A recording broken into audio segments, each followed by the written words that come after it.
States of America and to the republic for which it stands, one nation, under God, indivisible, with liberty and justice for all.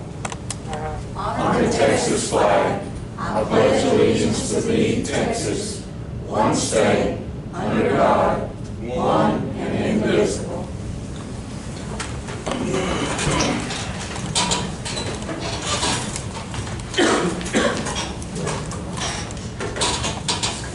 Please come to order. We do have proof posting in accordance with Chapter 551 of the Texas Government Code as amended, known as the Texas Open Meetings Act. Any members of the public who wish to speak will each have 5 minutes to address the court regarding matters not appearing on the agenda or on an item on the agenda. Remember that the Commissioners Court may not deliberate or take action on any item that is not posted. Any discussion of the subject must be limited to providing specific factual information. Judge Grant, Commissioner. Good morning. Jody Bodine, acting as president of the Freestone County Fair Association. I'd like to give a big thank you to this court and the county for helping us put on a successful fair and rodeo this year, 2023, for the youth of this county. Without y'all, we wouldn't have been able to do it. And Sheriff Shipley and his trustees come and helped us several days work to set up, tear down, and clean up afterwards. And a big shout out to our community and our county for coming together and making a record profit sale this year. Thank y'all. Thank you. Appreciate y'all. Surely. Oh, morning. Wait just a minute, we have one more time. Okay. Yes, ma'am. So, Michelle Welch, I'm also Secretary of the Fair Board. Again, I'd like to reiterate what Jody said about how successful our show was. We did raise, if we broke records, and by $93,000. So, the sale raised $718,000, and so far I've put in $45,000 in add-ons, and there's still a stack that's being put on. So I appreciate y'all. Y'all did get left off the side, my fault, but I did, put a big sponsor sign. So I appreciate the fact of how much money y'all did give us. Y'all know how much work goes into putting it on, and we couldn't do it without y'all and the rest of the community, the city of Fairfield. And Sheriff Shipley was so much help with his trustees. A lot of work, a lot of hard work. I'd also like to brag on my president. He, outstanding. I mean, he works hard, and plus being on railroad, he worked so much, and what he did for that rodeo arena was a lot. So I want to brag on him because he probably didn't get enough of it. I also like to send you a letter, or read over the letter I wrote for the Texas Park and Wildlife Department Board. I'm a landowner in Freestone County and have been following the Fairfield Lake saga since the beginning. I've lived in Freestone County since 1981 when my dad transferred here when I was 11 years old. I have recently retired from teaching high school mathematics with all but 1 year teaching career being at a Freestone County school, called Martin Teague in Fairfield. I'm a 1988 Fairfield High School graduate. I believe maroon and gold, so I love Fairfield and I love the park. When the park went up for sale, it was of course a big talking town. The outrageous numbers were quoted when Todd first put in an offer. And I would love to see the data because anyone that lives on Lake Road would adamantly deny there is that much traffic, especially during the winter months. The $72 million invested on infrastructure, I mean, I've been to the park, so I'm not sure where that $72 million went. I am a mathematician, I understand averages. I understand averages, expenses of the upkeep of the dam, etc., but $72 million is a stretch even over the 50 years it's been there. I don't have a degree in economics, but know that investing $72 million on a property that you don't own makes zero economic sense for the state. Nonetheless, I watched and followed the two bills die in Congress last month. Congress, our elected officials that represent our voice, let the bills to save the park die. Now the Texas Park and Wildlife wants to use eminent domain for extraordinary circumstances, and try to take the park from Todd, or buy the park, get it from Todd interest. This is an outrage to me as a citizen of Freestone County and a landowner. The state and all involved knew the park was for sale and played hardball and lost. Now they want to use taxpayer money to move forward and to go forward with eminent domain. This will only hurt our county and our state. Maybe instead of wasting more taxpayer money, maybe we might make good use of taxpayer money and purchase other existing leased parks. Commissioners that are not elected officials, not y'all, Texas State Park, the Parks and Wildlife people, They're not elected, and they should not have more say over eminent domain than those that are elected by the citizens of our state and county. With the plant closed, the financial impact it had on our county and FISD has been tremendous. Our money from the state, our school money went from poverty rich to actually getting money from the state instead of the state recovering our tax base. Our county and our district struggles to retain and recruit staff due to our financial state, which has all changed drastically in the last 5 years. Todd Interest has the opportunity to refuel our economy, our district, and bring life into a dying community. Thank you. Would you say that last part again? I didn't hear part of it. But, I don't hear well, you know. Todd Interest has the opportunity to refuel our economy, our district, and bring life into a dying community. Anyone else? Charles Morgan, citizens, I'm going to clean up. First, let me address the noise that's happening yesterday. My blood pressure is 220 over 130. I'm normal 120 over 100. So this is a major issue. It's still here. I called the sheriff's office. They make them quiet it down. And they hit me again this morning. And matter of fact, hit me with something that made my leg feel like it was burning. That's not what we need now in this county. Now I'm not looking at what I handed you out here, is the low frequency noise limits, testing parameters, and health effects. I made this up in July of 2012. There's a lot of research. I've done research from all over the world. And so what is happening to our people? How are they affected? How can they be affected? Most folks can't hear low frequency noise. I'm one of the 5% that can hear it. But whether you hear it or not, you're still affected. And our doctors don't have a clue about low frequency noise, health effects, and what they should use as noise limits. Now, we have Dr. Berger is our medical guy for the county.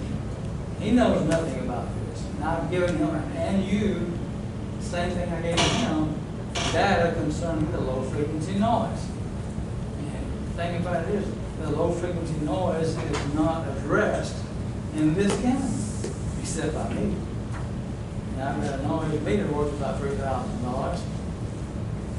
So it's a major problem all over Texas because we have so many gas compressor stations that put out this low frequency noise. And only about 5% of humans can hear it. So nobody knows that they're being affected. Or they're being affected, they don't know what by. This is a major issue in this county because we have 3,058 gas wells. And compressor stations are about 120. So we've got to address this issue. We keep bringing it up, and you assign Dr. Berger as the health official for the county. And I'm giving him a big package, which I gave to you. We need to have a plan to address this major problem. Because we've got people dying in this county because of low frequency noise. And I've been in the hospital 3 times with brain damage myself. Find out over that. Praise God for that. But this is a major issue that we need to get our medical person knowledgeable, and maybe we need a plan. What's our plan to protect our citizens in Freestone County? We have so much oil and gas facilities going on, and maybe out there in the woods somewhere you don't see it typically. And we got a new one I put in comments on it to the regulatory agency, and they don't know what they're going to do with it. Over there in Teague, you smell that gas over in Teague all the time. You can't see the plant because this is way out there several miles in the woods. And that's where a lot of them are. Anyway, we need to address this issue of the low frequency noise, and only about 5% of people can hear it. So the rest of it, they don't know if they're being affected by it. They're just sick. They go to the hospital. A lot of them have brain damage. That continues to happen in this county. And our children have issues that, they'll never be a grown-up. Their brains have been so messed up. The Everybody run guy, he was one of them, and he was right close to the compressor station, I found out. And then the other day, we had a ball game, and during the ball game, everything was fine. After the ball game, all this noise started up again. People started going home after they did just crank it up. We can't stand that. And that was right over close to the high school. So anyway, there's people who are not knowing what's happening. Our doctors don't have a clue about low frequency noise. And that's why I got Dr. Berger this package telling about this noise problem. And we need that. We have a guy in this county that, I don't know what his name is, he goes out on different environmental jobs. Who is that environmental guy? Anyway, we need to get him in on this and educated about the low frequency noise. It is such a terrible thing to do to not just grown-ups, babies. There's a big study out of in Pennsylvania, Johns Hopkins Hospital for a year, and they said, man, there's just major issues with babies.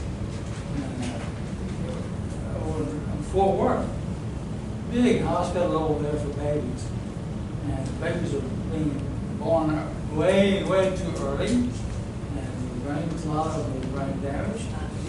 Okay. We don't want that to happen, continue to happen here. And this low frequency noise is not even being addressed anywhere in the United States. I wrote a letter to the National Institute of Occupational Safety and Health. And he got me in with a doctor up there telling them about this.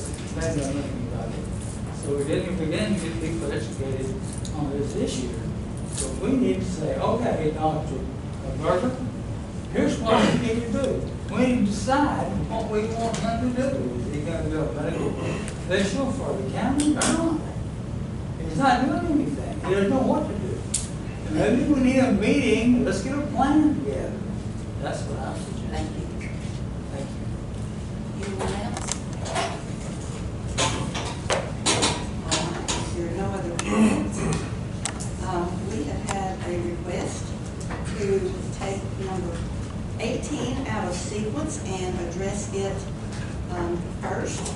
If that's agreeable with everyone, all right. Yes, ma'am. Number 18 is to discuss and consider sending a letter to Texas Parks and Wildlife concerning eminent domain. And who would like to address that first? I think we need to. I think we need to let them know. In my area, I've talked to a lot of people. Talked about across one person that thinks that they're eminent domain. And I know there's others out there, but I bring it up a lot of places. Everybody feels like I do, and a lot of us do, that it's wrong. They had the opportunity to buy the park, and a private sale went through. Now they're abuse of power. I mean, it's appalling to me to condemn something for recreational purposes. Not only are they condemning the original 1,200 acres, they added 1,800 to it, kind of like a land grab. But this man made a deal fair and square, and I just think it's wrong, and we need to let them know what, I mean, it's his property to do whatever he wants to. I think it's set the precedence in the state of Texas. If this goes through, it'd be terrible on property rights in the state of Texas. That's my opinion.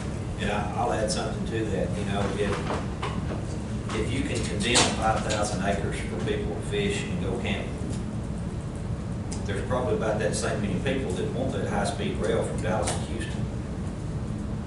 And that's for a private company. It would be the same. It sets a precedence, and it's not just going to affect us. It's going to affect our grandchildren. It's not just county. It's not just state. I mean, it could be nationwide. And it's an abuse of eminent domain. That's what it is. You know, they said that was because of unusual circumstances. I think what's unusual is the fact that there are 11 appointed commissioners that have known since 2018. And I guess they just turned a blind eye to it. They They didn't try, they didn't do their job, derelict in their duties. They took an oath, and they're not serving the people of the state. I think they ought to all resign. I bet they don't run their own business. They're multi-millionaires. I bet they don't run their business and show as much neglect to it as they have to Texas Parks and Wildlife. And the people that went fishing and camping out there, the people that worked out there, they ought to be madder than hell at those 11 commissioners. Sure. I think our letter needs to say, you need to stop what you're doing right now. I mean, you're taking it too far. And the next step within a domain means paying this private person who bought the property an appraised amount of money, which could be as much as 5 times as what he paid for it. So just admit that you did wrong, that you didn't do your duties, and stop this right now. I agree. I think we should send a letter and tell them what we think, and you know, they had their opportunity to buy the park at the time. I think within like in 2020, so about 18 or 20 when they offered it to them, and they didn't do it. And so I think this, like Floyd and Will said, this is a business deal. And this man bought the land fair and square. And I think he should be able to do what he wants to do. I feel sorry that the park's closed. You know, I think for the people, for the kids, for recreation, I feel sorry for that, but something could have been done before now to alleviate the problem, and it's gotten to this, and so now something has to be done. Something else people need to look at is what is it going to cost our county? I don't think people, again, that were derelict in their duties should be making a decision that's going to affect our taxpayers in this county.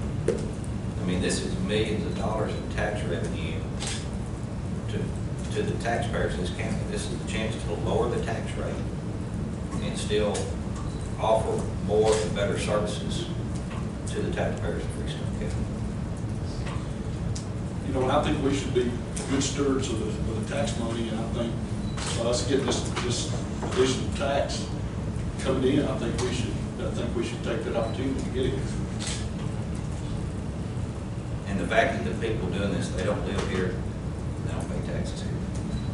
And not one of them reached out to me while this was going on to say, what are you hearing in your precinct?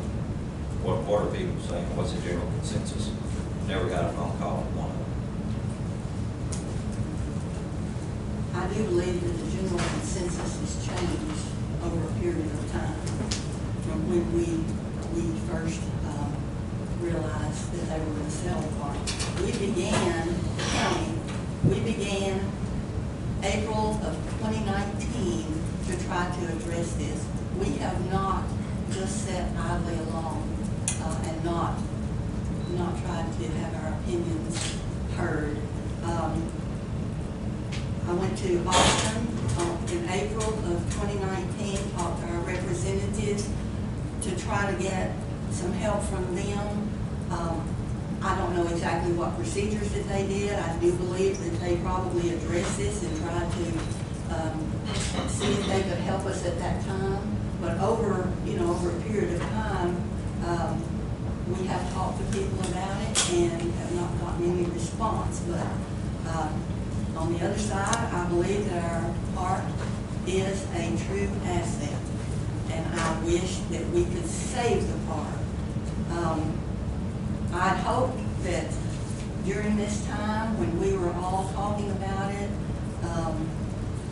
going to Austin and talking about it, talking to our neighbors, talking to anybody that would listen to us, that maybe an agreement had been made between the buyer and either the state or the sellers so that we could keep the area of the park, but that didn't happen. And, you know, I've never been in favor of eminent domain. It is used more often than we realize.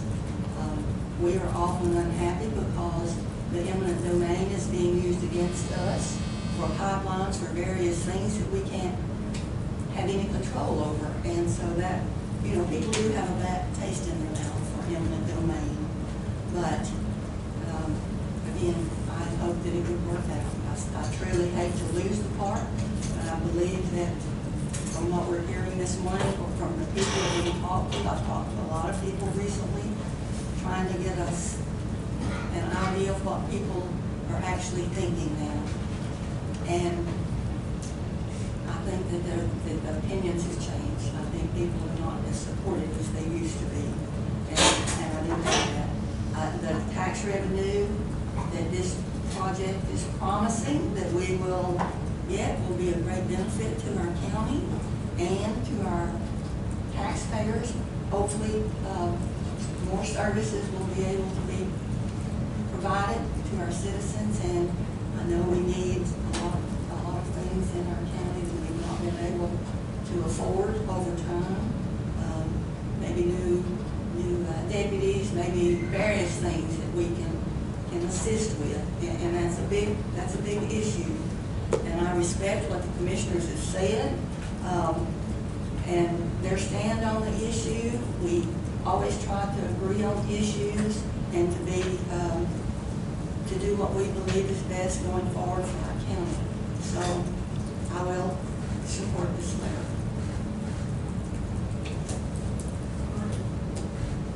Anyone else? Anyone else have you?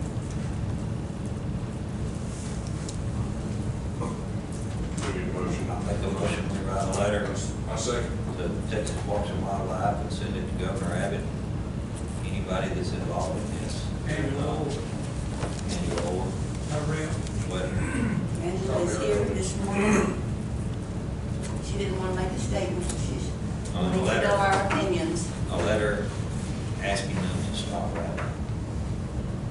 Well, I will try to get together a letter, and then give it to each of you to review for any additions or corrections. All right. Let's take about a 5-minute break. We need a second. Oh, we have a second. I second. All in favor, aye. Aye. Motion carries.